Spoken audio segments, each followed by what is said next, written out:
So I am going to explain a little bit about this game that I made called Ancestors, and it's based off of the game called Authors that maybe some of you older people like me may have played.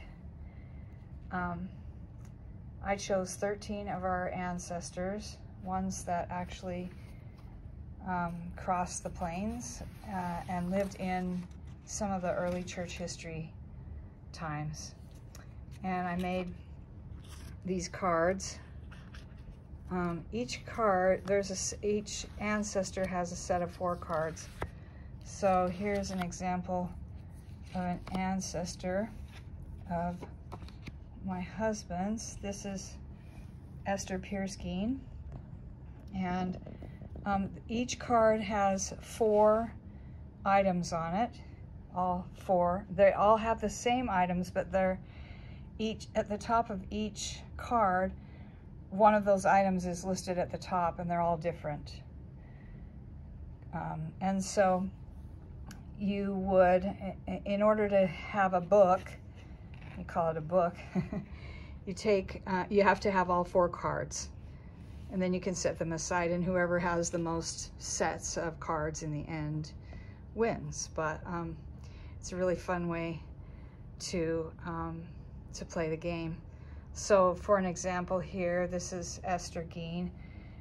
She stayed in winter quarters before moving to Salt Lake. So I looked up all of these ancestors, and I found 4 things that I thought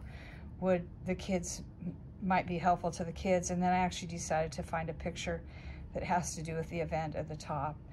So this tells when she lived, and she stayed in winter quarters, so I found that picture. And then the family bought land from Joseph Smith in Nauvoo near the temple and 800 acres on Carthage Road, and that's the title of this one here.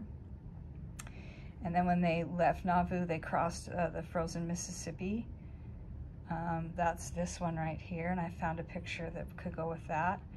And then after her husband, William, died, she nursed her 5 children back to health who had whooping cough.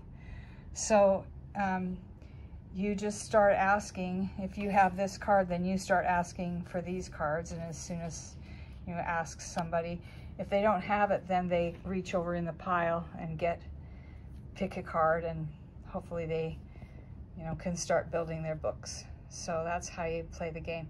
This one's Esther. This is another fun one that I found. This is Grandpa Nathan Bennett Pierce. He's one of my grandpas. And these are his cards here, and it was so much fun looking for things. He swam the Missouri River across and back, half a mile wide, and he could run 100 yards in 10.5 seconds. And he went back 3 times to help the pioneers cross the plains. And at age 15, he and his brother George, who was 13, drove a wagon from Fillmore to Salt Lake City and back to purchase millstones. That's a long drive, let alone. And he fought in the Black Hawk War, and he helped build a fort in Deseret, Utah. So I had about, I think, 5 of Spencer's ancestors and 8 of my own. Yeah, so anyway, that's how we did it. And then I had to make them up, and then I just I cut them out. It was way easy to do it on the computer, much easier to do it on the computer.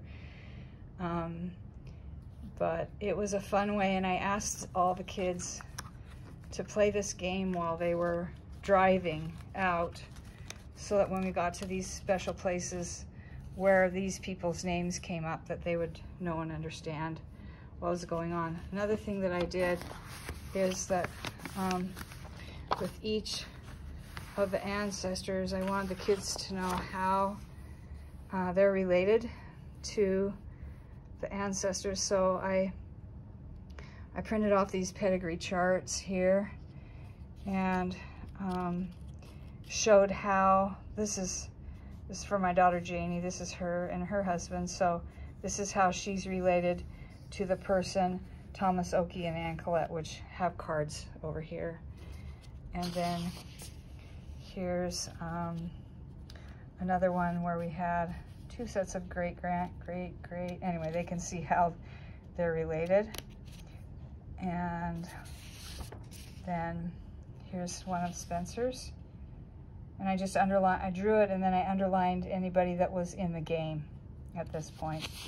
And I could make the game, again, too, add to these cards if I wanted, or my sister could add more cards that are just on our side of the family.